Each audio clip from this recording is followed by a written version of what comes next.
ძალიან საინტერესო ამბები მინდა გამცნოთ. და პირველი მინდა რომ ძალიან ისეთ სასიამოვნო ამბავით დავიწყო. ძალიან ხშირადაც არა გვაქვს ეგ ბედნიერება, მაგრამ მე ვფიქრობ რომ აი ამ სასიხარულო ამბავში გარკვეულწილად ჩვენი წვლილიც არის. იმიტომ რომ გახსოვთ ალბათ, როდესაც პირველად გამცნეთ იმის შესახებ, რომ სამწუხაროდ მეთქი აი ამ ბელორუსის საპრეზიდენტო არჩევნების შემდგომ სამწუხაროა რომ ჩვენმა ხელისუფლებამ არ მიულოცა გამარჯვება ალექსანდრ ლუკაშენკოს და მე ვთქვი რომ ალექსანდრ ლუკაშენკომ ალექსანდრ გრიგორიჩმა იმ წუთასვე მყისიერად მოგვილოცა და ძალიან ცუდია და ჯობს გვიან ვიდრე არასდროს და კაი ეხლა არ არის მაგრამ შემდგომში მაინც გაითვალისწინეთ მეთქი და ამ ინფორმაციის გავრცელების შემდგომ ეს სოციალურ ქსელში ატყდა მთელი ამბები ძალიან ბევრმა მერე განცხადება გააკეთა აღშფოთება გამოთქვა და აი გუშინ მე მაცნობეს რომ ეს ინფორმაცია დადასტურებულია რომ მიხეილ ყაველაშვილმა მიულოცა გამარჯვება ამ საპრეზიდენტო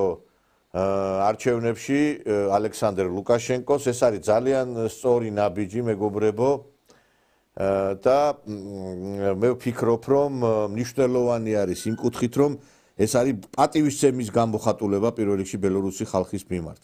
მე მინდა ტექსტი წაგიკითხოთ იმ მისალოციდან რომელიც მიხეილ ყაველაშვილმა გააგზავნა ბელორუსში მინდა მოგილოცოთ ბელორუსის რესპუბლიკის პრეზიდენტის პოსტზე არჩევა და წარმატებები გისურვოთ თქვენ საქმიანობაში. ჩვენ ვაფასებთ საქართველოსა და ბელორუსის რესპუბლიკას შორის არსებულ მრავალწლიან ურთიერთობებს. სუვერენიტეტისა და ტერიტორიული მთლიანობის ურთიერთპატივისცემა არის ჩვენი თანამშრომლობის და ჩვენ ხალხებს შორის ურთიერთობის უმნიშვნელოვანესი საფუძველი. კარგად მოგეხსენებათ, რომ არაერთხელ დადასტურდა ის ფაქტი, რომ ალექსანდრ გრიგორიჩმა უამრავჯერ დადასტურა თავის პატივისცემა ჩვენი ქვეყნის საქართველოს მიმართ და მე ძალიან გახარებული ვარ და მე მადლობა უნდა უთხრა საქართველოს პრეზიდენტს ბატონ მიხეილ ყაველაშვილს აი ამ გაბედული და ვაჟკაცური ნაბიჯის გადადგმისთვის. იმიტომ რომ კი ეხა ერთი ხელის მოსმით შეიძლება თქვას კაცმა რომ რა მოხდა მე ისეთი წნეხი მოდის ჩვენ ხელისუფლებაზე, ისეთი ზეწოლის ქვეშ არის ჩვენი ხელისუფლება, რომ ეს არის დასაფასებელი მეგობრებო. ეს არის დასაფასებელი და აი რა სხვაობაა ყაველაშვილსა და ზურაბიშვილის შორის. აი მხოლოდ მარტო აი ერთი ფაქტითაც ჩანს, რომ რა სხვაობაა ზურაბიშვილმა ამ არარაობამ საქართველოს რეპუტაცია ძირს დასცა და დღეს აი ამ რეპუტაციის აღდგენა იწყება უკვე ახალი პრეზიდენტის მხრიდან. მე დარწმუნებული ვარ, ბატონი პრეზიდენტი, ბატონი მიხეილ ყაველაშვილი ძალიან მალე წმუნებათა სიგელსაც გადასცემს ბელორუსის ელჩს. იმიტომ რომ ეს ადამიანიც ასევე დიდი პატივისცემით არის საქართველოს მიმართ. ბატონი ანატოლი ლისი, გახსოვთ ალბათ ის რამდენჯერმე ყოფილა ჩვენი გადაცემის სტუმარი, გორში ბრძანდებოდა.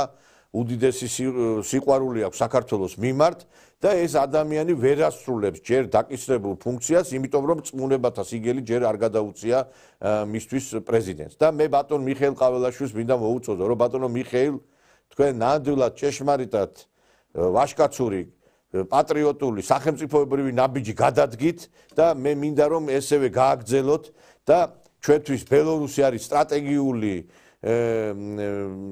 ფიქრობ რომ მეგობარი ჩვენთვის ბელორუსი არის ქვეყანა რომელმაც ფაქტობრივად საქართველოს ტერიტორიულ მთლიანობა შეადუღაბა იმიტომ რომ ზარნახული ზეწოლა იყო გახსოვთ ალბათ რუსეთიდან რომ ეცნო მას ცხინვალისა და სოხუმის დამოუკიდებლობა და ვიღაცას თუ გონია რომ ეს რომ გაეკეთებინა ლუკაშენკოს ამ მარტო ბელორუსი დამთავრდებოდა ყველაფერი ძალიან ცდებით მეგობრებო ძალიან ცდებით ამას მოყვებოდა დომინოს პრინციპი ამას მოყვებოდა შემდგომ ყაზახეთის, უზბეკეთის, ყირგიზეთის, თურქმენეთის და სხვა პოსტსაბჭოთა ქვეყნების მიერ ცხინვალისა და სოხუმის აღიარება და ხუხულასავით ჩამოიშლებოდა ის არაღიარების პოლიტიკა. ამიტომ ამას ძალიან დიდი დაფასება ჭირდება. არაერთხელ დაუდასტურებია ლუკაშენკოს პატივისცემა ჩვენი ქვეყნის მიმართ. ჯერ კიდევ როდესაც კვირიკაშვილი იყო მაშინ პრემიერ-მინისტრი მახსოვს და მარგველაშვილი პრეზიდენტი ჩამოვიდა და თქვა რომ მილიონ სამუშაო ადგილს შევქმნის საქართველოსშიო. მილიონ სამუშაო ადგილსო. დღეს ეს არის ჩვენთვის სასიცოცხლო. დღეს ჩვენ ვფიქრობ რომ ბელორუსთან უნდა დავამყაროთ ისეთი ურთიერთობა. კარგი ამ რუსეთთან ვერ ჩადიხართ რომ ოკუპანტია.